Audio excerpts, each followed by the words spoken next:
네, 박근혜 대통령에 대한 탄핵 소추안이 통과된 지 사흘이 지났습니다. 탄핵 정국에서의 국정 협의와 운영 방식이 정치권의 가장 뜨거운 화두로 떠올랐는데요. 네, 여야정 협의체가 곧 가동이 돼서 국정 혼란을 줄이는 데 역할을 할 수 있을지 주목됩니다.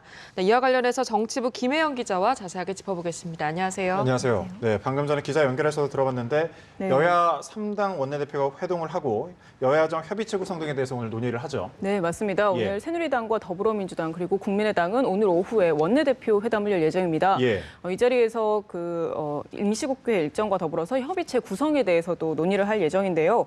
여야정 협의체의 경우 비상시국 관리가 황교안 대행 체제로만으로는 좀 부족하다 이런 예. 인식이 깔려 있는 겁니다. 일단 야권은 황교안 체제를 부정하진 않으면서 각각 국회정부정책협의체와 또 여야정 협의체 이렇게 구성을 제안하고 나섰습니다. 예. 이는 국회 과반을 점한 어떤 수적 우위를 바탕으로 해서 국정 주도권을 잡겠다 이런 구상으로도 해석됩니다. 네. 지금 여야정 협의체 구성에 있어서 아무래도 가장 큰 변수는 새누리당 지도부일 텐데 네. 새로운 지도부 세우는데 애를 먹고 있어서 아무래도 협의체 구성까지는 좀 시간이 걸릴 전망이죠. 네, 말씀하신 것처럼 이제 새누리당이 새 지도부를 구성하는데 좀 시간이 걸릴 것으로 보이면서 이게 어떤 가장 큰 변수가 되지 않겠느냐 이런 분석이 나오고 있습니다. 그 여당을 빼놓은 협의체를 정부가 수용할 리가 만무하기 때문인데요. 일단 새누리당 정진석 원내대표는 이에 대해서 일단 그 제안에 대해서 호응을 한 상태입니다. 다만 두 야당은 친박인 현 이정현 대표와는 한 테이블에 앉지 않겠다 이렇게 입장을 밝힌 상황이거든요. 따라서 새누리당이 즉각 내분을 멈추고 이에 호응해야 한다 이런 목소리가 높은 상황입니다. 예. 새누리당 사실상 좀 분당의 모습이다 이렇게 좀 볼 수 있겠는데 비주류 친박계 탈당 요구에 맞서서 친박계 별도의 대규모 모임을 결성하게 된다면서요? 예, 그렇습니다. 친박계 의원들은 어제 심야 회동을 하고 혁신과 통합연합이라는 모임을 내일 구성을 하기로 했습니다. 이들은 친박계가 주도하는 비대위 구성을 받아들일 수 없다는 입장인데요. 김무성, 유승민 의원과는 당을 함께할 수 없다면서 두 의원에 대한 출당 조치까지 논의한 것으로 전해졌습니다. 이에 앞서서 비박계 회의체인 비상시국위원회는 어제 사실상 친박계의 탈당을 요구했습니다. 당 지도부에 대해서는 전 의원이 모두 사퇴해야 한다고 거듭 촉구를 했는데요. 비박계는 친박계가 탈당하지 않고 이정현 지도부가 사퇴를 계속 거부한다면 당장 분당이 불가피하다는 입장입니다. 친박계도 당권을 유지한 채 비박계와 어떤 일전을 불사한다 이런 각오이기 때문에 결국은 분당이 시간 문제가 아니겠느냐 이런 분석이 나오고 있습니다.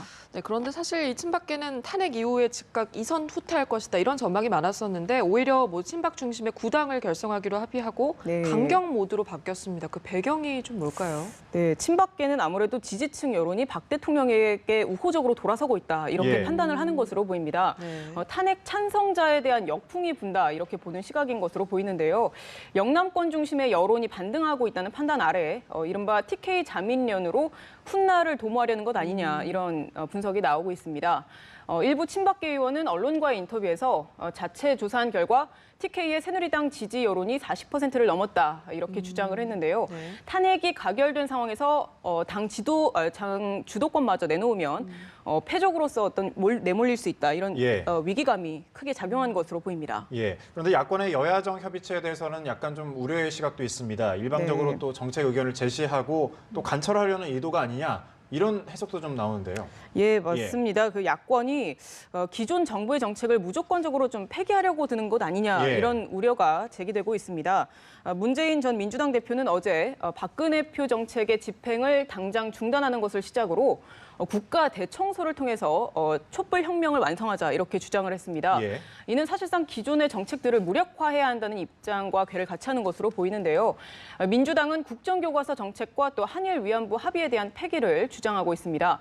또 국민의당도 사드 배치와 또 한일 군사정보보호 협정은 다음 정부에서 처리해야 한다 이런 입장을 내비치고 있는데요. 문제는 이러한 외교안보 사안을 번복하게 되면 정책의 일관성이라든지 신뢰성을 또 흔들 수 있기 때문에 이런 부분에 있어서는 좀 신중하게 접근을 해야 한다 이런 목소리가 나오고 있습니다. 네, 그렇습니다. 이제 황교안 권한대행 체제로 운영이 되는데요. 오늘 청와대 수석 비서관으로부터 업무 보고를 받을 예정이라고요. 네, 그렇습니다. 황교안 대통령 권한대행 국무총리는 이제 오늘부터 내일까지 이틀간 청와대 수석 비서관실별로 업무 보고를 받게 됩니다. 청와대 수석 비서관들은 황교안 대행에게 보고한 뒤에 이제 총리실과 구체적으로 업무 분담을 어떻게 할지에 취지에 대해서도 이제 논의를 할 예정인데요. 황교안 대행은 어제도 그 한광욱 대통령 비서실장으로부터 40여 분간 보고를 받았습니다. 황교안 대행이 이제 대통령 대행으로서의 국정을 수행할 때는 청와대 비서실이, 그리고 총리로서의 역할을 할 때는 이제 국무조정실이 각각 보좌를 할 예정인데요.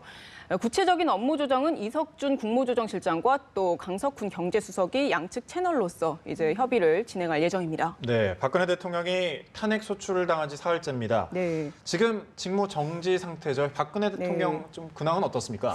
네, 박 대통령은 말씀하신 대로 탄핵 소추를 당한 지 지금 사흘이 지났고 첫 주말을 지금 관저에서 보내고 있거든요. 앞으로도 이제 헌법재판소의 탄핵 심판 결정이 나올 때까지는 관저에서 계속 생활할 것으로 보입니다. 지난 9일 탄핵안이 가결된 직후에 박 대통령이 국무위원 간담회를 열었는데요. 이 자리에서 박 대통령은 가슴 아픈 심경을 밝힌 것으로 언론을 통해서 보도가 됐습니다. 예. 박 대통령의 언급을 보면 피눈물이 난다는 게 무슨 말인가 했는데 이제 어떤 말인지 알겠다 이렇게도 언급을 했습니다. 또 가슴이 찢어질 듯 아프다라고 심경을 토로한 것으로 전해졌는데요. 청와대 관계자들의 말을 종합해보면 박 대통령은 주말과 휴일에 관저에서 휴식을 취하고 또 차분하게 책도 보면서 마음을 추스린 것으로 보입니다. 탄핵 심리에 대비한 자료 검토와 함께 일부 참모와는 비공식적으로 만나거나 또 전화 통화도 한 것으로 알려졌는데요. 지난 토요일에는 촛불 집회 상황을 TV로 지켜보면서 언론 보도 내용도 살핀 것으로 전해졌습니다. 네, 정치권 이슈 종합해봤습니다. 정치부 김혜영 기자였습니다. 고맙습니다.